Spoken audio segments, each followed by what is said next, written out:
She didn't say anything when she saw the bruises on my arms. Her fingers hovered just above my skin like they were afraid to hurt me more. I expected questions, maybe even pity. But she didn't ask, and she didn't flinch.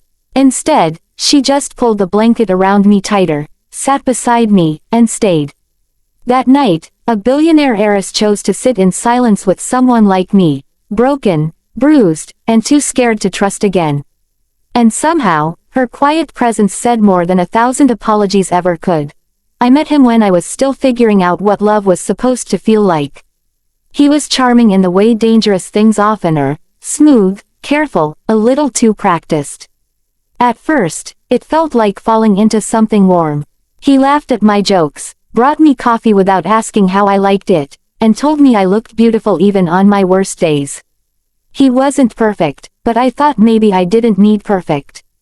I just needed someone to stay. The first time he raised his voice, I blamed myself. I told myself I shouldn't have questioned him. Maybe I was too emotional. Maybe I was being dramatic. The second time, he grabbed my wrist. Not hard, just enough for me to notice. I laughed it off. I didn't want to believe what was happening. The bruises started small. A grip here, a shove there. Easy to cover, easier to lie about. I wore long sleeves even in summer. Said I was cold, said nothing at all. I didn't tell anyone, not my sister, not my best friend, not even the woman who had once looked at me like I hung the moon. She had walked away when I chose him. I never blamed her. Maybe I would have left too. The night it got bad, I ended up in a diner on the edge of town. I didn't have a plan. I just needed somewhere quiet, somewhere with lights and people who wouldn't ask questions. I sat in the corner, staring at my coffee, shaking so bad the spoon rattled against the cup. That's when she walked in. It had been a year since I'd seen her, Isla, the billionaire's daughter, but she didn't walk like someone who carried money in her name. She moved like someone who had learned to live with people always watching. Calm, careful, a little distant, maybe, but real. She spotted me before I could hide. I tried to turn away, but she was already walking over, her coat still unbuttoned, her hair pulled back like she'd been in a rush. She didn't ask how I was. She just looked at me. And then her eyes dropped to my arms. I froze. I knew what she saw. Faded blue shadows peeking from beneath my sleeves. A little yellowing at the edges. Her gaze held mine for a second longer than it should have, and then she slid into the booth across from me like she belonged there. Neither of us said anything for a while. The silence wasn't awkward. It was heavy, sure, but not uncomfortable. Like we both understood something had broken, and naming it wouldn't fix it. When the waitress came, Isla ordered for both of us. Same as she used to when we were still something close to a couple. I let her. I didn't have the strength to decide anything. You still drink it black? She asked, voice low. I nodded. She looked down at my hands, resting on the table, fingers clenched tight. I saw her eyes linger on the edge of the bruise just barely visible beneath my sleeve. That's new, she said softly. I didn't answer. I didn't have to. She reached across the table, slow like she thought I might flinch. I didn't. Not from her. Her fingers brushed my wrist, not quite touching the bruise but close enough that I felt the warmth of her skin. I should have called, she said. I shrugged. You left. You told me to. I didn't mean it. I know. I looked up then, really looked at her. The soft concern in her eyes wasn't pity. It wasn't guilt, either. It was something heavier, something quieter. She pushed the cup of coffee toward me. You're coming with me tonight. I can't. You can. I wanted to argue. I wanted to tell her she didn't know what she was doing, that I wasn't the same person she used to kiss behind bookshop corners and hold in her arms like I was something sacred. But my voice caught, and the words never came. So I nodded. And just like that, I followed her out of the diner and into the unknown. The car ride was quiet. Not the kind of silence that made you itch to fill it, but the kind that settled over you like a blanket, soft, heavy, and strangely comforting. I sat with my hands in my lap, sleeves pulled down, fingers curled tightly around the fabric. Isla didn't ask me where he was. She didn't ask what he'd done. I think she already knew more than I could have said. Her car smelled like something clean, like cedar and faint vanilla. The windows fogged a little from the heat, and the city passed by in a blur of dull lights and empty streets. I kept glancing at her profile as she drove, wondering how someone who looked so composed could be the same girl who once whispered poetry into my neck under shared blankets. She didn't look at me. Not yet, just kept one hand on the wheel and the other resting lightly near the gear shift. We pulled into an underground garage beneath a tall building. I didn't ask where we were. I just followed her, silent, like my feet were moving on memory. The elevator ride was short. When we stepped into her apartment, it was like walking into another life. Warm lighting, clean counters, floor-to-ceiling windows that opened to the night sky.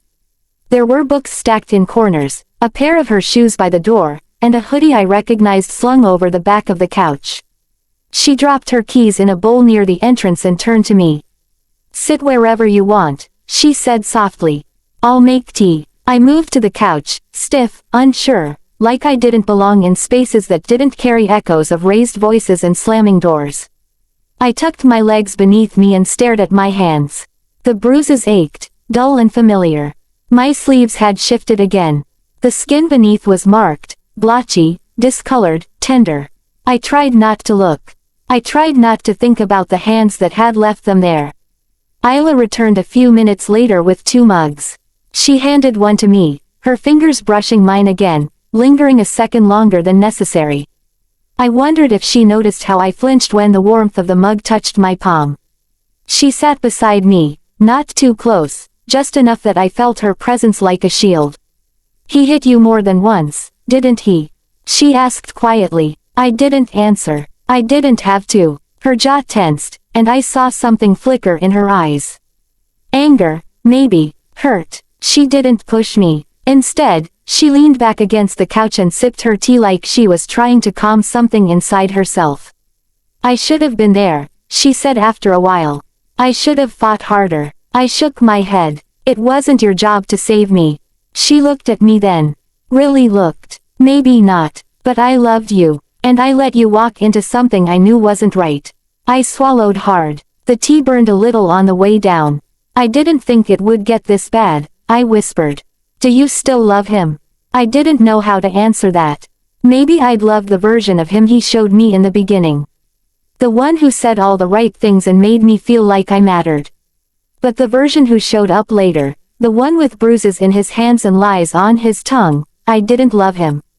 I feared him, and maybe that was worse. "I don't know," I said. "I think I love the idea of him more than him." Isla nodded slowly, like she understood. It's okay not to have the answers. Right now, I didn't deserve her kindness. I knew that. After everything, after the way I'd chosen someone else and let her go without a fight, she still looked at me like I was worth saving. "I don't know what I'm doing," I admitted. "I don't even know why I came with you. You didn't want to be alone."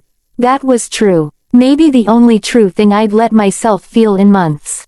She turned slightly, resting her arm on the back of the couch so she could face me better. "Let me help. Not because I pity you, but because I still care. More than I probably should." My throat tightened. "You don't owe me anything," I said. "I'm not here because of a debt. I'm here because I want to be." I looked down at my arms again. The bruises weren't the worst of it. The worst was how I'd started to believe I deserved them.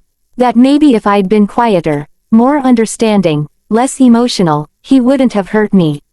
But Isla didn't look at me like I was broken. She looked at me like I'd survived. And for the first time in a long while, I let myself believe I had. It was late, but neither of us mentioned the time. The city outside the windows had quieted into a kind of hush that made everything feel more intimate. I sat there, trying to sink into the couch without disappearing entirely. My tea had gone cold in my hands.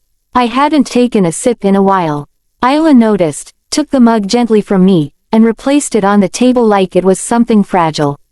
She didn't say anything right away. Instead, she leaned back beside me again, her gaze soft, unreadable. I could feel her watching me, but not in a way that made me shrink. It was the kind of watching that came from concern, not judgment. I keep thinking about what would have happened if I hadn't walked into that diner, she said after a while. I didn't respond. The thought had crossed my mind too. What if she hadn't seen me? What if I'd left a few minutes earlier, or she'd never shown up at all? You know, she continued, when I saw you sitting there, looking like you were somewhere else entirely, I didn't think.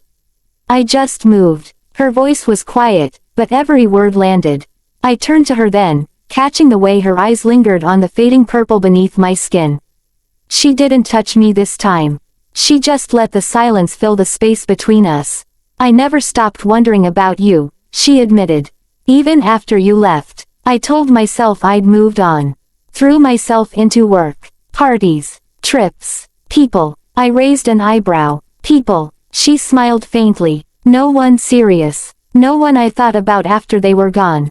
There was something sad in that smile, something I didn't have the energy to unpack. I looked away again, but she kept going. And then tonight, I see you sitting there, and all I could think about was how small you looked. Not physically, just, like the light in you had dimmed. I swallowed hard. It felt like being seen for the first time in months. I didn't realize how far I'd fallen, I said. Abuse doesn't happen all at once. It's slow, quiet, makes you question yourself before you question them. I met her eyes. There was no pity there. Just understanding. I used to think I was strong, I whispered. You still are. You walked away. Barely. She leaned forward a little, her voice steady but full of something heavier than sympathy. Don't downplay that. You could have stayed. You could have let him keep breaking you. But you didn't. I felt the lump in my throat before the tears reached my eyes. I blinked them back, embarrassed by how easily her words cracked through the walls I'd built. She stood up suddenly and walked into the hallway. I heard a drawer open, the soft clink of something being moved, and then she returned with a small jar in her hand. She sat down, beside me again, closer this time. This is just arnica cream, she said gently. It helps with bruising. I didn't move. You don't have to let me, she added, her voice softer than I'd ever heard it. But I'd like to help. I looked at her, really looked. There was no expectation in her eyes. No pressure, just a quiet offer, like a hand held out in the dark. Slowly, I pulled back my sleeve. She didn't react to the marks. No gasp, no horrified expression, just a slow, steady breath as she dipped her fingers into the cream and began gently applying it to the worst of the bruises. Her touch was light, almost reverent. I flinched once, out of reflex more than pain. She paused, meeting my eyes, waiting for permission before continuing. We didn't speak as she worked. There was something sacred in the silence. Her hands moved with care, not a single gesture wasted or rushed. I watched her, wondering how someone like her, rich, composed, untouchable, could be so tender. When she finished, she rested her hand over mine. You don't have to tell me anything you're not ready to say. But I'm here, however long it takes. My voice cracked when I said, why? Because I still love you, she said, without hesitation. And in that moment, the part of me that had gone quiet, the part of me that had stopped believing anyone could see me as more than damage, stirred again. Not fully, not loudly, but enough to make me want to believe her. Enough to make me want to stay. The morning sunlight spilled through the windows in soft streaks, warming the hardwood floors and painting golden edges on the furniture. I hadn't meant to stay the night, but Isla had offered me the guest room without a second thought. No pressure, no conditions, just a warm bed and the kind of silence that didn't make me feel alone. I hadn't really slept. I'd drifted in and out, haunted by half-dreams and memories I couldn't quite shake. Every creak of the building, every shadow stretching across the ceiling, made my body tense. I kept expecting his voice, his footsteps, the sharp sound of something breaking. But none of it came. Only the soft hum of the city waking up outside and the occasional thud of Isla moving quietly through the apartment. By the time I stepped into the kitchen, she was already there, dressed in a loose shirt and joggers, barefoot, hair still damp from a shower. She glanced up from her phone and gave me a smile that didn't try too hard, like she was just glad I was still here. I made coffee, she said, holding up a mug in offering. And real food. Not just toast. I nodded and took the mug. The warmth seeped into my fingers, and I realized how cold I'd felt all night. She motioned for me to sit and slid a plate of eggs and toast in front of me. I wasn't hungry, not really, but I took a bite anyway. The taste grounded me. We didn't talk for a while. She didn't push. She never did. But the silence wasn't as easy this time. It carried weight, like something waiting to be said. I think I kept hoping he'd change. I said eventually, my voice rough. Isla looked up slowly. I told myself it was stress, that he didn't mean it. That he'd stop if I was better, calmer, quieter. She didn't interrupt, just waited. But it got worse. And I didn't leave because I didn't know how to. It's like he broke me into pieces so small, I forgot what it felt like to be whole. I felt tears prick at my eyes, but I blinked them away. I'd cried enough in the dark. I didn't want to fall apart in the light. Isla reached across the table and took my hand. You're not broken. I feel like I am. You're hurt. That's not the same. I looked down at our hands. Her thumb brushed over my knuckles, gentle and grounding. I don't know how to be with someone who doesn't hurt me, I admitted. It's like I forgot what safe feels like. I don't want anything from you, she said quietly. Not your love, not your forgiveness. Just your permission to care. That's it. I felt something loosen in my chest, something I hadn't even realized was clenched so tightly. You always knew how to say the right thing. She smiled. I don't know if it's the right thing. I just mean it. We sat there for a long time, hands still joined, the food forgotten. I studied her face, looking for cracks, for signs that she might run if I leaned too hard on her kindness. But there were none, just steady eyes and quiet strength. I missed you, I whispered. I never stopped missing you. She stood up then and came around the table, pulling me gently to my feet. Her arms wrapped around me, slow and careful, and I let myself lean into her. For the first time in months, I didn't pull away. I didn't tense. I just breathed. You're safe here, she murmured into my hair. Whatever happens next, we'll figure it out together. The word, we, echoed in my chest, strange and unfamiliar, but not unwelcome. It felt like hope, like maybe, just maybe, I didn't have to carry everything alone anymore. We stayed like that longer than I expected, just standing in the middle of her kitchen wrapped in each other's quiet. I could hear her heartbeat where my head rested against her shoulder, steady and calm, like nothing could shake her. Like the world outside didn't exist. When we pulled apart, she didn't rush me. She just gave me a small smile and reached up to tuck a strand of hair behind my ear, something she used to do back when things were simpler. Back when love didn't feel like something sharp I had to brace myself for. The day passed slowly. I didn't have anywhere to be, and for once, I didn't feel the pressure to pretend I was okay. Isla didn't ask me to be anything other than exactly how I was, tired, quiet, unsure. She worked from the couch, laptop balanced on her knees, glasses slipping down her nose. I sat nearby, flipping through a book without really reading it, just letting the weight of the pages in my hands soothe me. At one point, I caught her watching me over the top of her screen. She didn't look away. You always looked like that when you were thinking too much, she said, a teasing softness in her voice. I raised an eyebrow. Like what? Like you're stuck between running and staying. She wasn't wrong. It's hard to stay when all you know is leaving, I admitted. She set her laptop aside and shifted closer, her knee brushing mine. You're allowed to be afraid. But you don't have to run this time. No one's chasing you here.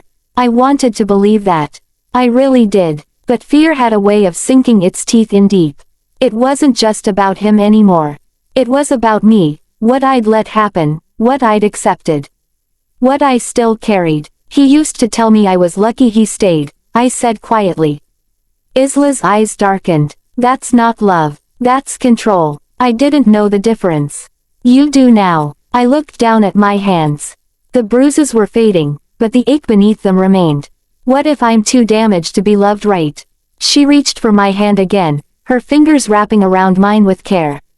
You're not damaged. You're healing. That's not the same. I wanted to cry. Not from pain this time, but from the relief of being heard.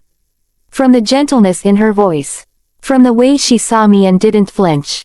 "I'm scared I'll mess this up," I said. "We're not doing this perfectly," she replied. "We're just doing it honestly.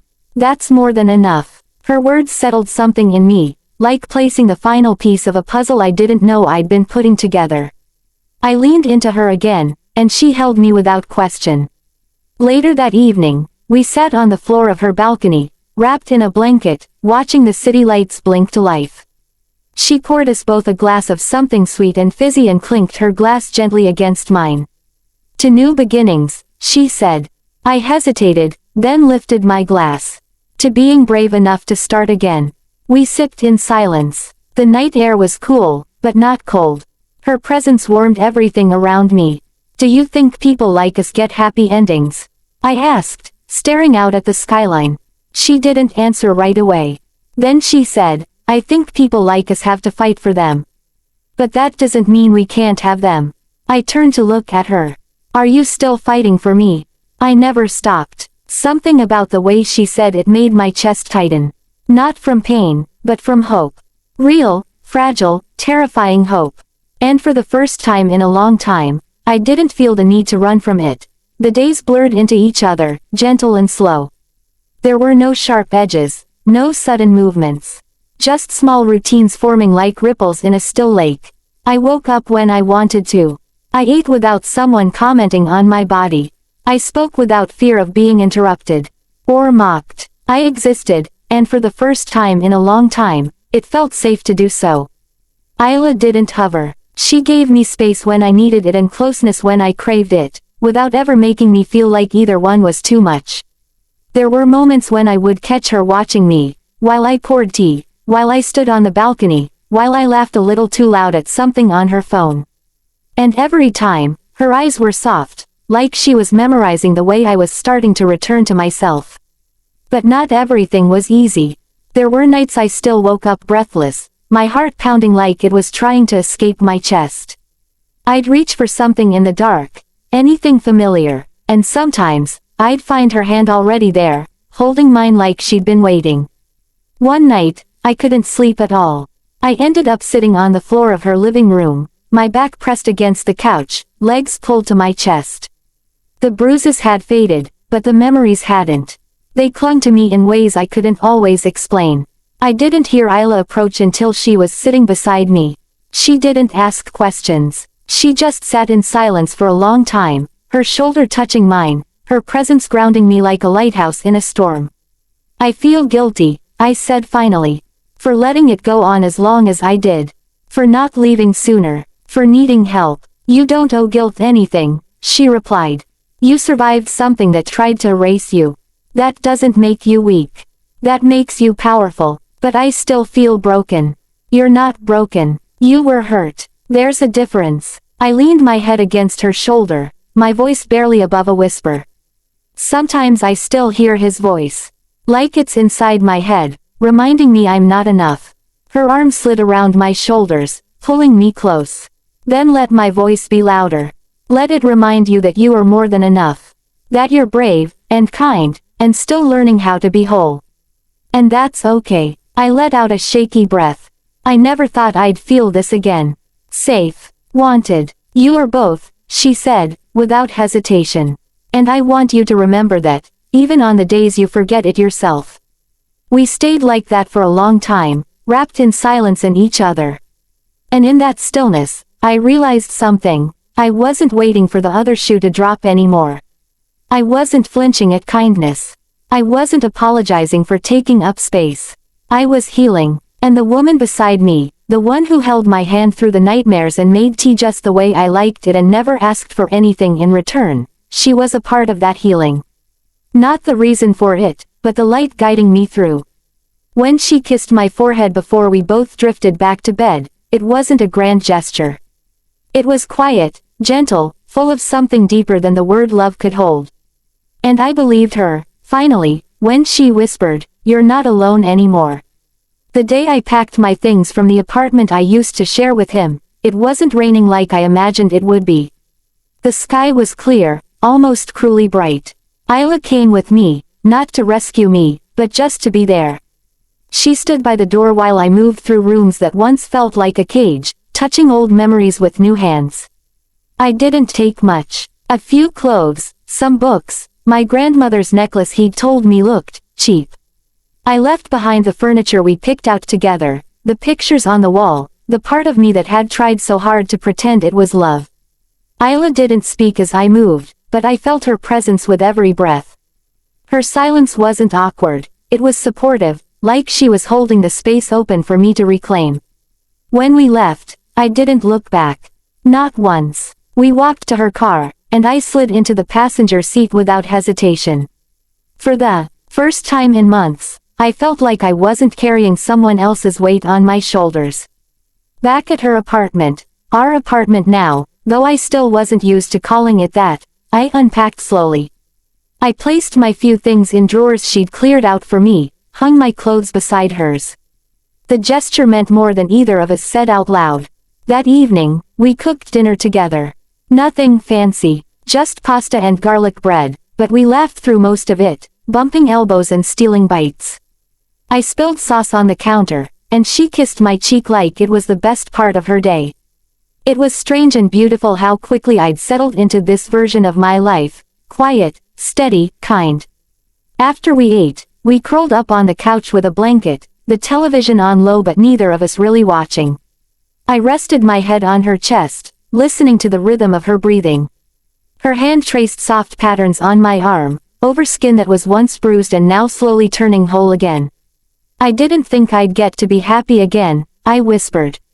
You don't have to earn happiness, she replied. You just have to let yourself have it. I pulled the blanket tighter around us. Do you think we'll last? She kissed the top of my head. I think we'll choose each other. Every day. And that matters more than forever promises. I smiled, the kind of smile that didn't feel forced or polite. Just real. I believed her. I believed in us. Not because it was perfect, or because she fixed me, but because we built something honest together, something built on truth, patience, and care.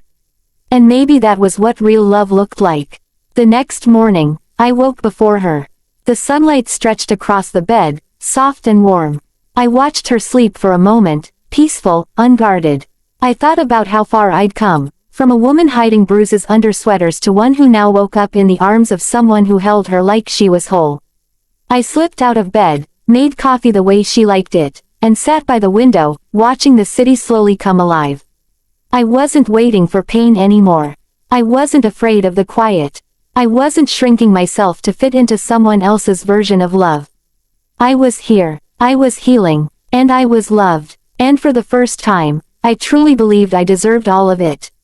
If this story touched you, if you saw even a small piece of yourself in it, remember, you're not alone. Healing isn't a straight path, but you don't have to walk it by yourself. Like, share, or comment if this story made you feel something. And if you haven't already, subscribe for more stories that speak from the heart. We're here, together. And that matters. Thank you for spending your time with this story.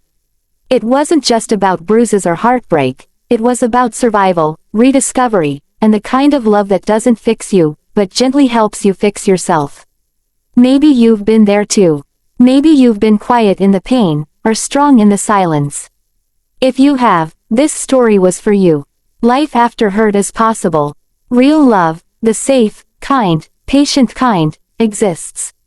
And healing, it doesn't mean forgetting, it means learning to live again, without fear, with softness, and with people who see your scars and still choose to stay.